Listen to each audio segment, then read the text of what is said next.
மனைவியை நேசிக்கிறீங்களா? எந்த நேரம் மனைவி மேலே சந்தேகப்படுறீங்களா? 50 ரூபா கொடுத்துட்டு 50 கேள்வி கேட்குறது. போன வாரம் தானே 500 ரூபா கொடுத்தேன். குடும்ப செலவுக்கு மளிகை பொருள் வாங்குறதுக்கு எவ்வளோ கொடுத்தாரா? 500 ரூபா கொடுத்தேன், என்ன பண்ணேன்? கேள்வி கேட்குற ஆட்கள் இருக்கிறாங்க. குடும்பத்தை கட்டி எழுப்புகிற, அன்பினாலே கட்டி எழுப்புகிற கணவன் மனைவியை நேசிக்கவும், மனைவி கணவனுக்கு கீழ்ப்படியவும், கீழ்ப்படிதினாலே குடும்பத்தை கட்டி எழுப்புங்கள். சத்தமரலிலேயே சொல்லலாமா? அவனுக்கு ஏற்ற துணையை உண்டாக்குவேன்னு சொன்னார். என்ன துணை? கணவன்மார்களே, உங்களுக்கு ஏற்ற துணை கர்த்தர் உங்களுக்கு கொடுத்த மனைவி. ஆமென்.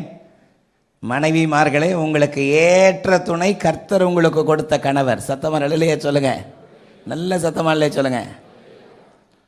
நீங்கள் ஒருவருக்கொருவர் எதிரி அல்ல, ஒருவருக்கொருவர் ஏற்ற துணை. ஆமென். கிறிஸ்துவின் நேசத்தை, வாசனையை வீசுகிறவர்களாக நம்முடைய ஜீவியம் இருக்க வேண்டும் என்று கர்த்தர் எதிர்பார்க்கிறார். நல்ல சத்தம், ஆமென் சொல்லுங்க.